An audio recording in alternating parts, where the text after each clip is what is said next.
जय हिंद दोस्तों, स्वागत है आप सभी का आई एग्जाम बी में।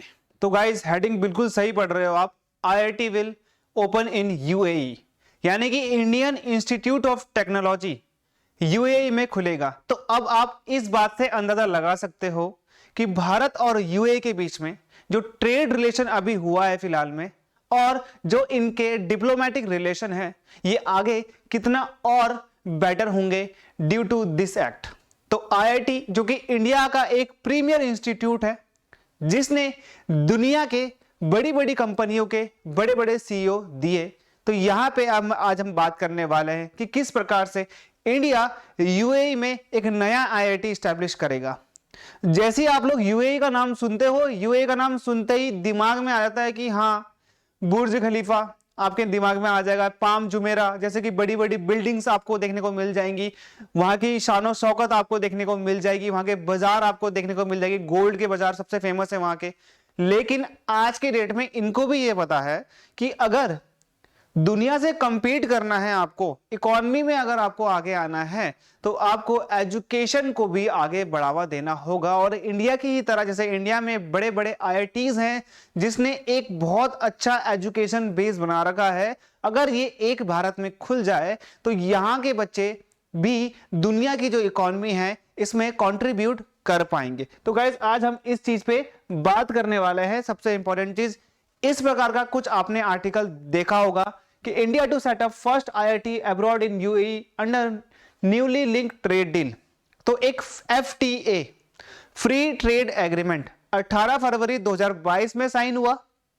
इस फ्री ट्रेड एग्रीमेंट में बहुत चीजें हुई, बातें भी हुई। आगे मैं आपको बताता हूं। गोल्ड की बात हुई कि हाँ, आप हमारे गोल्ड में टैरिफ मत लेना, कम लेना, वैसे तो लेना लेकिन कम लेना। जैसे कि बाकी से आप जितना टैक्स लगाते हैं उससे 1% कम, लेकिन अगर 1% ये टैक्स कम हो जाएगा ना, तो यहां पे बात हो जाएगी बिलियंस ऑफ बिलियंस डॉलर के प्रॉफिट की। तो यहां पे कुछ इस प्रकार से, अभी तक भारत में 23 आईआईटीज हैं, अभी मैं आपको दिखाऊंगा आगे। 23 आईआईटीज हैं, और इन 23 आईआईटीज में से अब एक जो 24वां है वो भारत से बाहर खुलने वाला है, जो कि यूएई में खुलेगा। अभी हम लोग बात करेंगे आगे कि कैसा इसका एंट्रेंस का प्रोसीजर रहेगा, क्या ये लोग कंपीट कर पाएंगे एज अ इंडियन स्टूडेंट की तरह। इंडियन स्टूडेंट को एक बहुत ही हार्श कंडीशन से गुजरना पड़ता है, उनकी मेंटल स्टेबिलिटी भी चेक करी जाती है इस एग्जाम्स के द्वारा। तो यहां पे कुछ इस प्रकार से आपने देखा होगा, IIT to be establish in UAE as a part of trade deal. तो यहां पे कुछ इस प्रकार से एफटीए साइन हुआ है, फ्री ट्रेड एग्रीमेंट इंडिया और यूएई के बीच में। अब यहां पे इन्होंने मेनली फोकस करा है साइंस एंड टेक्नोलॉजी को, इन्होंने फोकस करा है बेसिकली गोल्ड को, और यहां पे इन्होंने फोकस करा है इंपोर्ट एक्सपोर्ट को। साथ ही साथ में एट द लास्ट इन्होंने बोला है कि हम लोग मेनली फोकस करना चाहते हैं इंडिया के एजुकेशन को, जो कि हम लोग लाना चाहते हैं यूएई में, United Arab emirate.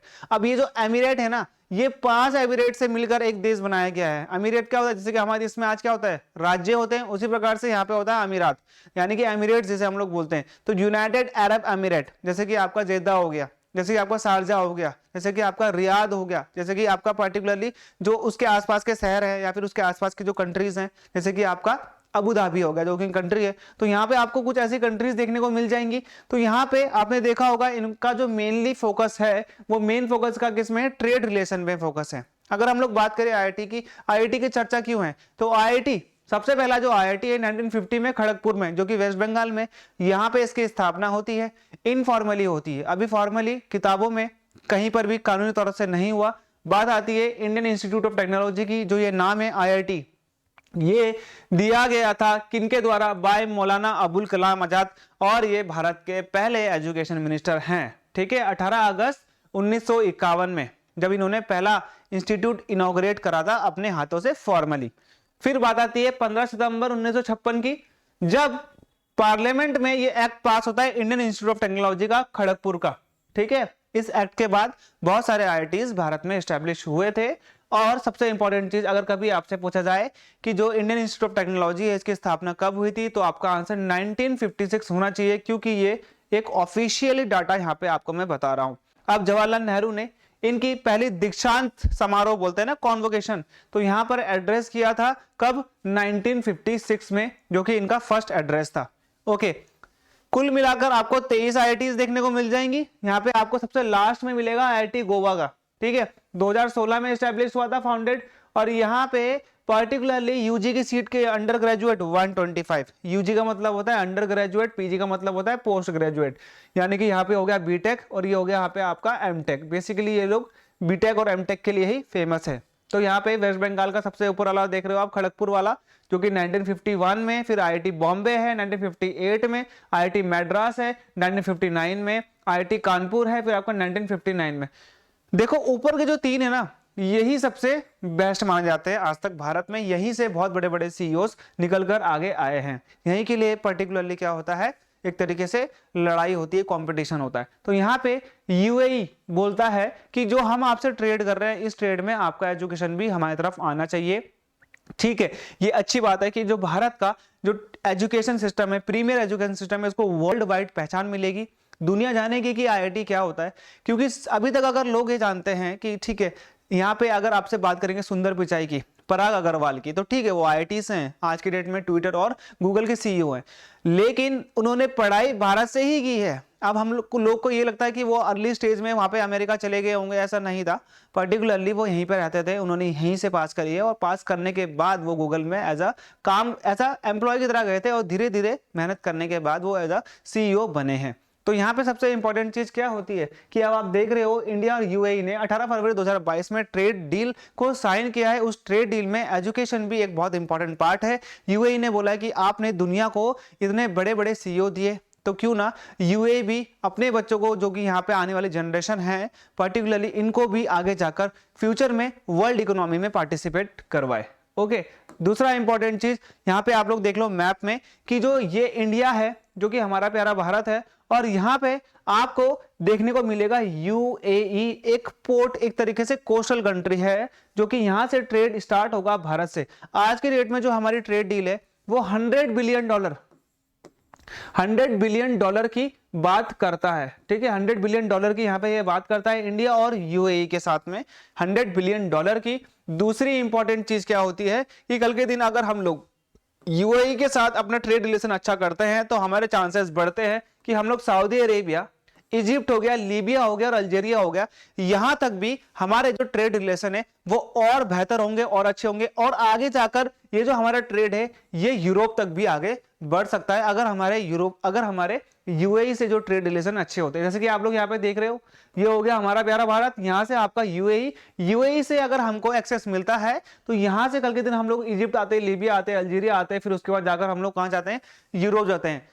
In past आपने देखा होगा कि भारत में नंबर सिस्टम, आपने देखा होगा नंबर सिस्टम पहले कहां पहुंचता है, यहाँ पे वेस्ट एशिया में, ईस्ट, पर्टिकुलरली ईस्ट एशिया ये हो गया, वेस्ट एशिया ये हो गया। वेस्ट एशिया कौन सा है आपका, यूएई, सऊदी अरब, ओमान। तो भारत से गया था आपका क्या, नंबर सिस्टम, वेस्ट एशिया से होते हुए ये गया यहाँ पे, कहां पे, यूरोप गया।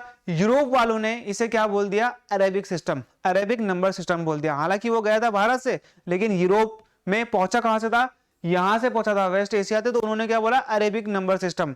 वैसे वो था भारत का। तो ये कुछ हमारा पास्ट है, जैसे कि भारत से कुछ चीजें गई हैं वेस्ट एशिया और वेस्ट एशिया से पूरी दुनिया में गई है। ठीक है, दूसरी इंपॉर्टेंट चीज यहाँ पे हो सकता है आज के 1 साल बाद, 2 साल बाद, कि आप लोग जो सोना परचेस करते हो पर्टिकुलरली आगे आप ऐसा सोना परचेस करेंगे जिसके पीछे स्टैंप लगा होगा यूएई का। दूसरी इंपॉर्टेंट चीज कि यहाँ पर भारत ने जो ट्रेड डील साइन करी है उसमें सबसे बड़ा जो पार्ट है वो गोल्ड का है, क्योंकि यूएई एक बहुत बड़ा प्रोड्यूसर है गोल्ड का, और हम लोग जो गोल्ड प्रोड्यूस करते हैं वो यूरोप से करते हैं।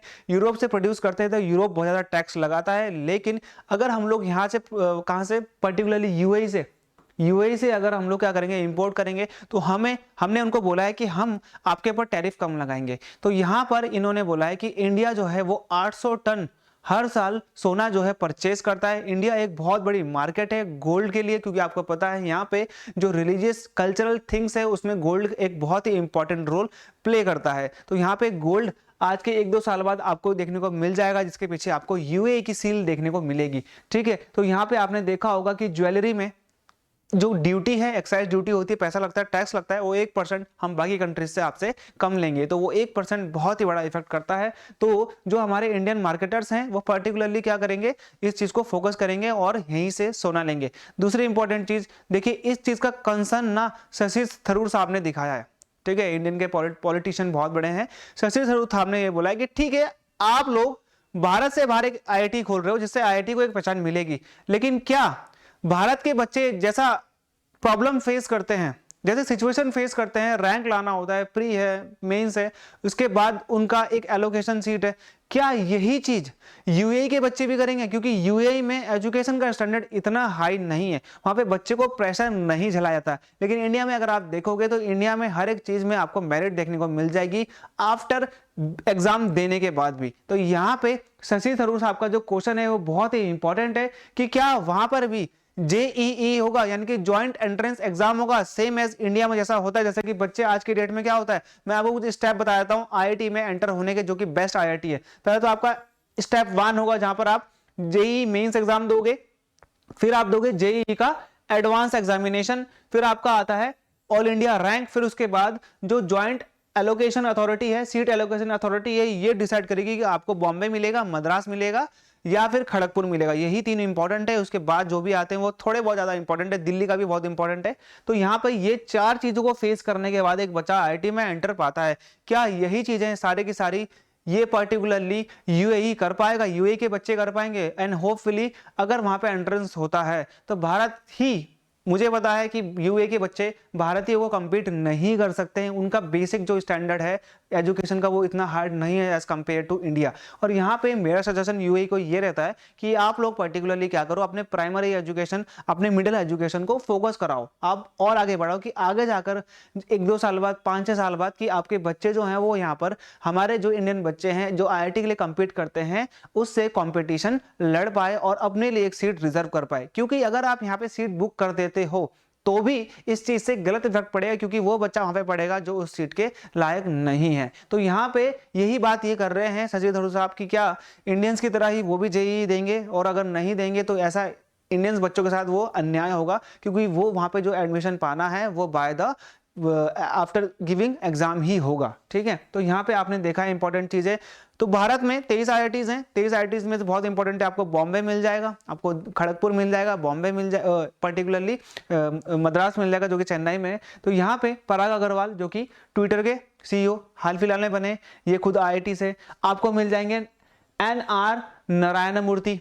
ठीक है, तो यहाँ पे खड़गपुर से ये 1969 में ग्रेजुएट हुए थे। इन्फोसिस के क्या है, पर्टिकुलरली चेयरमैन है, फाउंडर है। तीसरे आपको सुंदर पिचाई, दुनिया की सबसे बड़ी कंपनी गूगल, जिससे एप्पल भी डरता है, तो गूगल के जो फाउंडर है अल्फाबेट इंक के, पर्टिकुलरली सुंदर पिचाई, ये खुद आईआईटी खड़गपुर से 1993 में ग्रेजुएट हुए थे। तो ऐसे ही ये दो नाम है जो कि आपको वर्ल्ड फेमस पता है, और ऐसे बहुत सारे नाम हैं। एडोब के सीईओ वर्तमान में कौन है, कमेंट में लिखिएगा। मैं आपके क्वेश्चन का जो भी क्वेश्चन होगा, आपका जिसका भी सबसे अच्छा आंसर होगा मैं उसको हार दूंगा। सबसे इंपॉर्टेंट चीज यहाँ पे क्या होती है कि आपने मुझे उत्तर देना है कि एडोब के जो पर्टिकुलरली सीईओ हैं जो कि आईआईटी से पास आउट हैं वो कौन है, तो कमेंट बॉक्स में दीजिएगा उत्तर। ऐसे ही जो और न्यूज़ है वो मैं आपके लिए लाता रहूंगा। तो ये जो मैंने आपको बताया इससे आपको भी गर्व होना चाहिए कि भारत की आईआईटी को एक्सपोजर मिल रहा है वर्ल्ड लेवल पे। तो मिलते हैं हमारे अगले वीडियो में, तब तक के लिए धन्यवाद। चैनल को सब्सक्राइब जरूर करिएगा। ओके।